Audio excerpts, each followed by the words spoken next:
Hey, what's up you guys, Insider here, welcome back to my channel. Today I found the weirdest advice ever on Google on what to do with your first 1000 euro. It's just mind-blowing to see what some people advise other people to do with their savings. I would never do such things. I'm going to read a list right now for you. Please subscribe and like this video in order to see what I would do with my first 1000 euro and what you could do as well to multiply them quickly and safely through consistent habits. Wait for it! European edition. Let's see what you are supposed to do. According to moneyunder30.com, there are 10 ways they recommend. 1. Try day trading. That's what they say, try. What the? How can you advise somebody who just saved 1000 euro, actually it's dollars here, to day trade? First of all, somebody who just saved $1000 or euros, because it's the European version, doesn't have time or knowledge. That's the best way to lose those savings. So that's a total no. Number 2, invest for retirement. That's pretty honest. I would say that this is like a 8 maybe? Yeah, that's definitely an 8. I mean, you could invest into a Roth IRA of 401k according to the American legislation, and you will end up with paying no taxes on those, and you benefit from the compound interest. I just calculated it, and if you invest that amount and put nothing else for 40 years until retirement, you're going to get with the Roth IRA around $7,000 for them. And if you invest into an S&P 500,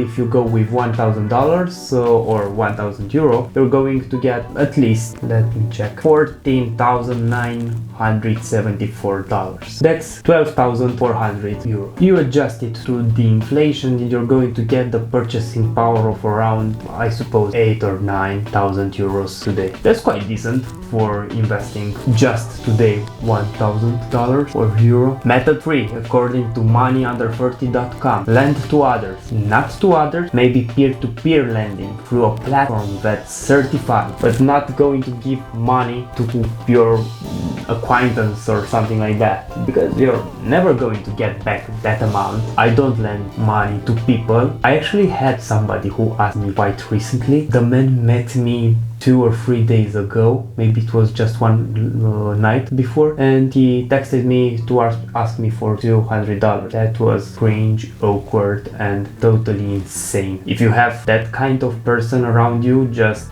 forget that person. Trust me, it's better that way. You don't want such persons around you. For that amount you can just work. Persons who ask you for only $200 or euro, they simply do not intend to give you back those money. At least that's my experience. You know how they say you can't judge a book after the cover, but sometimes it just helps. But don't do that. I don't do that. It depends. Be a particularist. Stash it in a high yield savings account. This is method number 4. This is 10 out of 10. I would do that. Yeah. That's actually what I'm going to sum up at the end, what I would do and what you could do with 1000 euro. I'm sorry, it's just quite so weird to jump from dollars to euros, but I'm a European. I think in euro, but all of my accounts are actually in dollar investment because I invest into the US stock market and also in cryptocurrencies. I better understand the TA through USDT, the tether. So my mind when it comes to personal finance, it's triggered by dollars, so not euros. I just convert them. When I buy something or I try to get equity, yes, I'm thinking about euros, but generally when it comes to investments, it's just easier to rely on dollars. Sorry. You'll get used to that, I bet. By the way, if you want to go into a high yield savings account in Europe, you have to stay by the end of this video and you're going to see my method. I am actually going to start doing this because I was not interested so far in making savings. I just kept investing for a higher ROI because I can assume my risks since I do my research and I go with my belief. like documented belief, so you can't trust what YouTubers do or say, right? So take care. This is not financial advice. This is just my opinion and what I do. It works for me. You can lose all of your money. So do not rely on my word. Take care. It's your money. It's your responsibility. Method number 5. Put it into a robo-advisor. What? Let's check. It's actually the first time when I hear this thing, so I'm quite interested into this. So let's check together. It's better that way, right? This way we can both understand and learn something new. At a simple Google search, that's what I found. A robo-advisor or robo-advisors are a class of financial advisor that provide financial advice or investment management online with moderate to minimal human intervention. They provide a digital financial advice based on mathematical rules or algorithms. Still rocket science, right? So basically, robo-advisors are a great option for entry level in order to get started, but you cannot rely on robo-advisors if you have already more than $25,000. So that would be around 20,800 euros. Sorry, Americans, euro is greater than your dollar. Oh, and according to NerdWallet, there's actually a top, and the first position is occupied by Wealthfront, and I have no idea what that is or how it operates, and for that specific reason I'm going to make a new YouTube video for you guys and also for me, because I want to go deeper into this model and research it for both of us, because I want to find out more and I want to share that with you. So if you find it interesting, just please subscribe and smash that like button. Feel free to leave a comment and I promise I will reply to you for any kind of question you have. Method 6. Buy one stock, a single one. Well, to be honest, that's not a bad advice at all. But you have to know what you buy, what you invest in, because otherwise you're just gambling that stock and you don't have and you do not want to do that. Remember, you don't want to invest in something that you do not understand completely.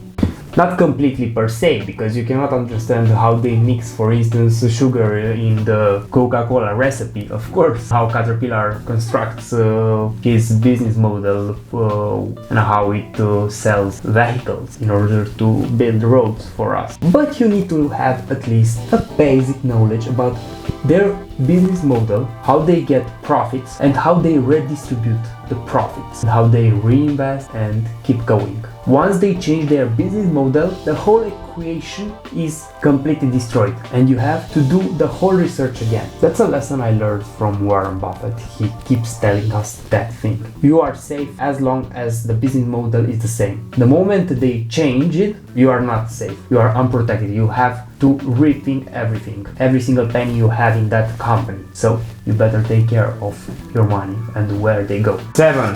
Invest in real estate. Just 1,000 euro, you cannot get a high ROI for that sum.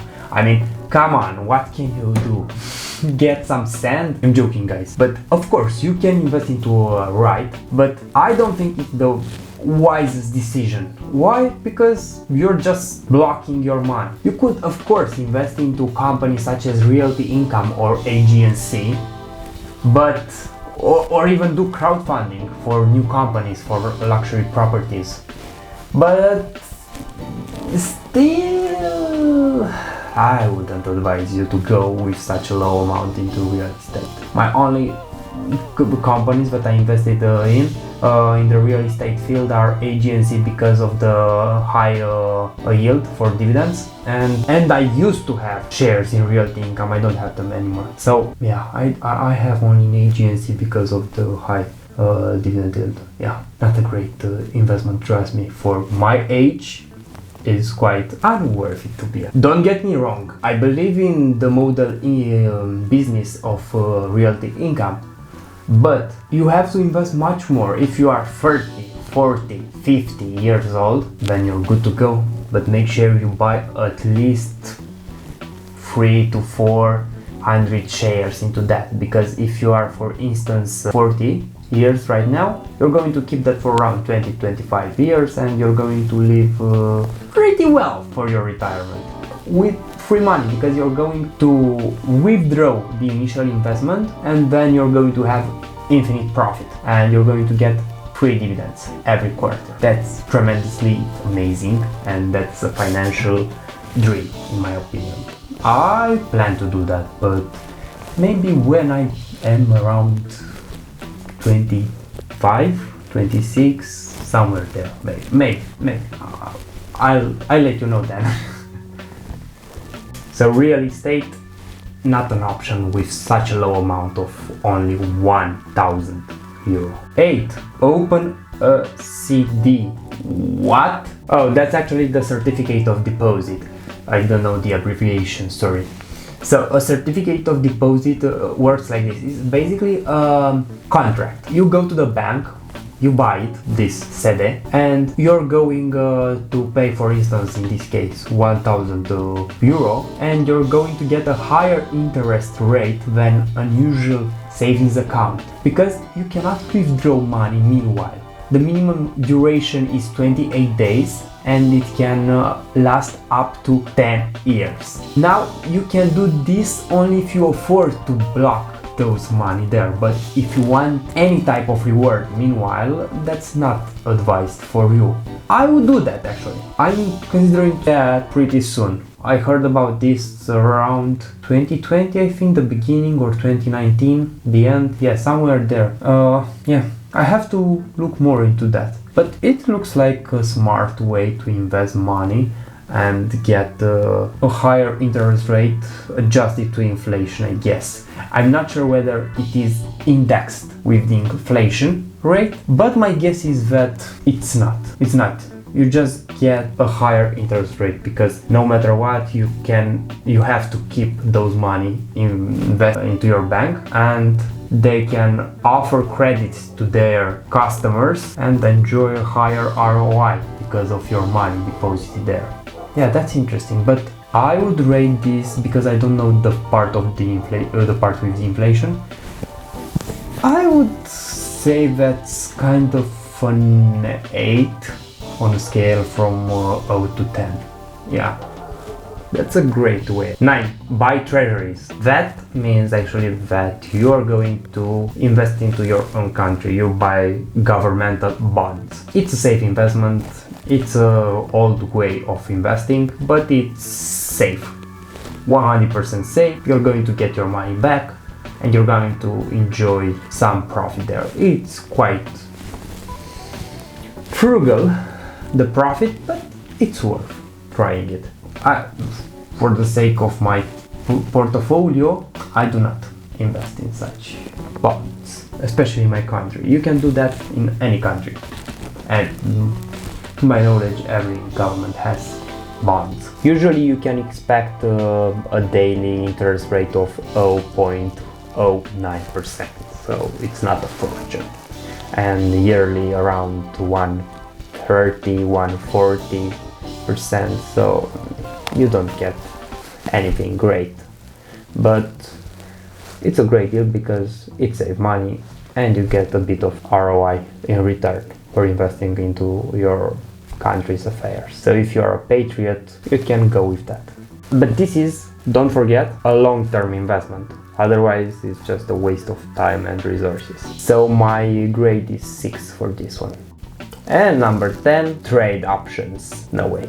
You know what that means, I suppose, most of you at least. Trade options for 1,000, you don't know what to do. Again, most of the people who have only 1,000 do not know anything about the stock market and how the market psychology works. So I would put this one at the bottom. So that's a 1. No way. You can't do trade options with 1,000. You can, of course, if you want to lose. There's a probability of around 94% to lose your money. So take your chances. If you don't risk, you will not win. You know how they say. You know what to risk. You need to know what you risk on. That requires a lot of time to research and to do technical analysis and financial analysis and a lot more. Now, here's my summary.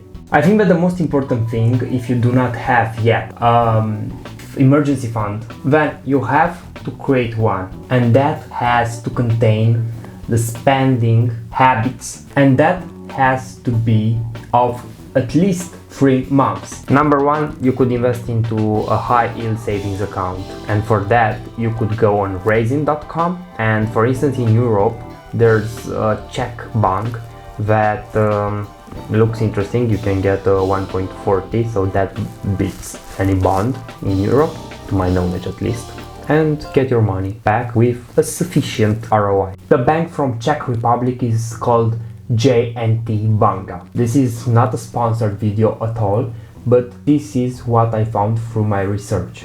Further, you could invest into a high yield dividend paying stock, such as AT&T, or even Realty Income if you want to get early in the real estate industry, or AGNC because it's a higher dividend yield. But companies such as Apple, Coke, P&G could do their job very well. I would recommend to do investments in P&G, even though it's quite a high price per share right now. You're going to get capital gains because I do trust that company is going to grow even more, since we use their products every day, from toothbrush to shampoo and shower gel, and they are also going to give you insanely high dividend payments. So it's an established company and you cannot go wrong with Procter & Gamble, trust me. Another good company in the pharma industry right now would be Pfizer. It's quite down, but after the first quarter, or maybe the second quarter of 2021, is going to recover, and we'll see the stimulus that the vaccines offer them. So they are going to register high sales, and we are going to see those dividends in our accounts. So you would go with Pfizer definitely. I do not stop believing in that company. It's a European brand, and I simply trust my stuff. I know their business model, and they sell in almost every basic pharmaceutical domain. Moreover, you could invest into an ETF, index fund. It's just safe. You don't have to know anything about the stock market. You don't even have to watch any news about this field, and you just let it roll over 15-20 years, and you're going to get around 9, 10, 12,000 euros adjusted to the inflation. So that's a sound financial advice, but it's not a financial advice, don't worry.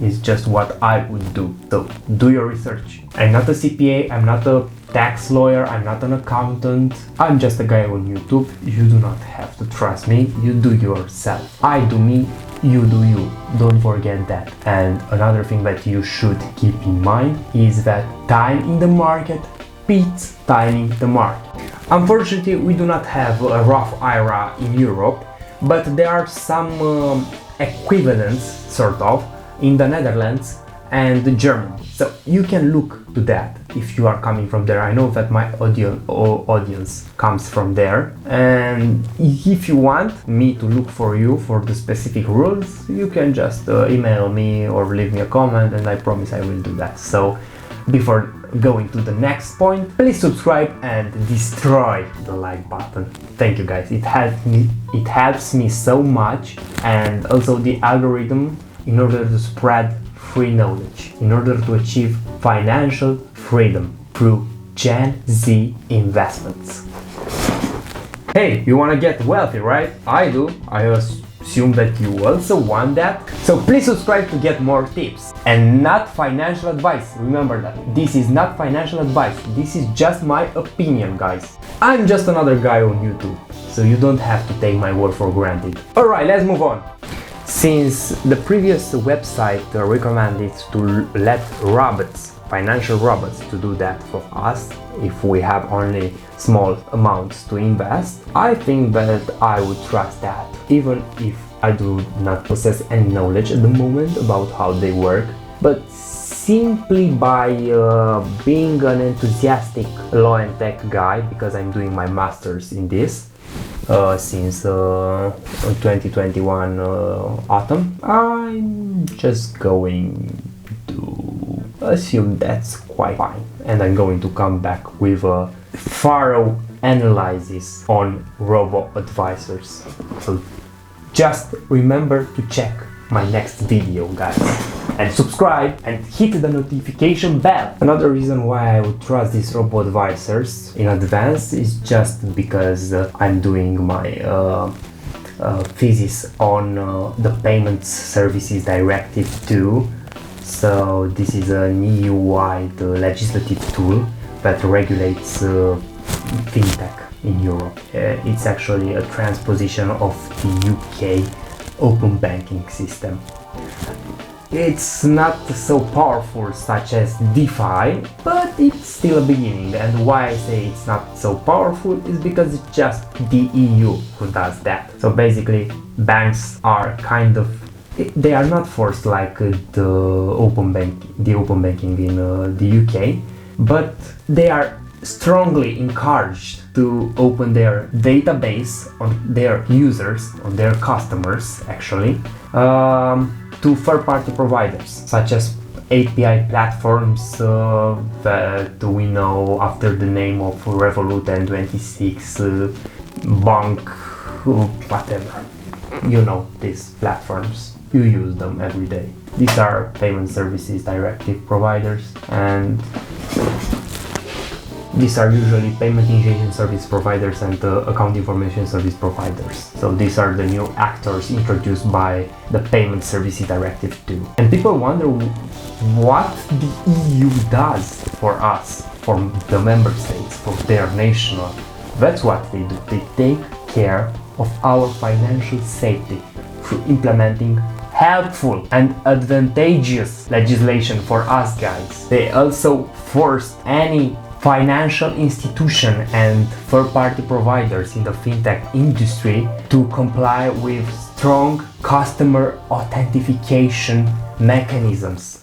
What does that mean? Is that you are going to be able to pay for your Amazon order only if you use at least two of the mechanisms. Something you own, something you are, and something you know. So for instance, something you have is your phone, something you are is your fingerprint or your eye, your retina, or a password, a PIN code or something like this. So I think it's quite safe to trust these APIs right now. And that's why I do not understand why people do not trust companies such as Revolut and his siblings, because they are strongly regulated. They are authorized by national banks of the European Union.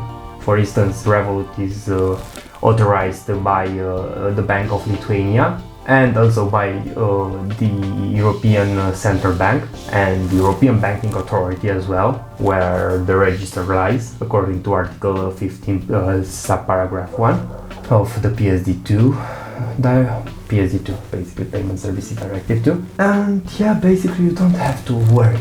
They are strongly regulated. Also, this company got an EMI license according to the new directive, also in Lithuania, so your deposits are now safe up to 100,000 euro, which is also applicable for any other traditional bank, so you can just go with it.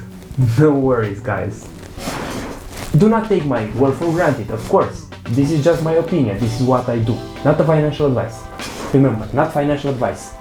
So let's recap. On short, you have to budget, create a 3-month at least emergency fund. Then you do research, of course. You start investing into either a high yield savings account, or you could go with an ETF or a stock, right? And I would go for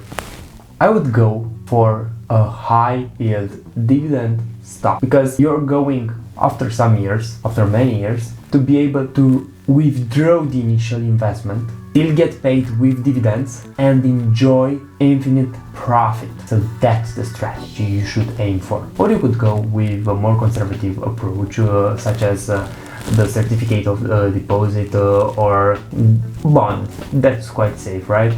But what I would do if I were you is to simply invest in myself. I would just learn something that will stick with me my whole life. No one could ever steal that from me. No one could steal that from me. Remember, no one can steal what you already have here. That's it. You do you, I do me. Till the next time, guys. That's all for today, guys. Please subscribe. That's all for today, guys. That's all for today, guys. Please subscribe. Smash the like button. Leave a comment if you feel fit. If you feel so. I promise I will reply to any question you have whatsoever. And I do think that you should understand how robo-advisors work, and for that you just have to subscribe to my channel and follow and be on time to see the new and watch the new video. So I hope you like this content and you'll be with me on my journey towards financial freedom, which I hope you're going to enjoy. Till the next time, I post pretty much every single 2 days, and you could help me and yourself by hitting and ringing that notification bell in order to get all the notifications from my channel. You don't have to, of course, but I would tremendously appreciate if you do so, because it helps the algorithm so much. Maybe other people would be interested as well to learn about how to get to financial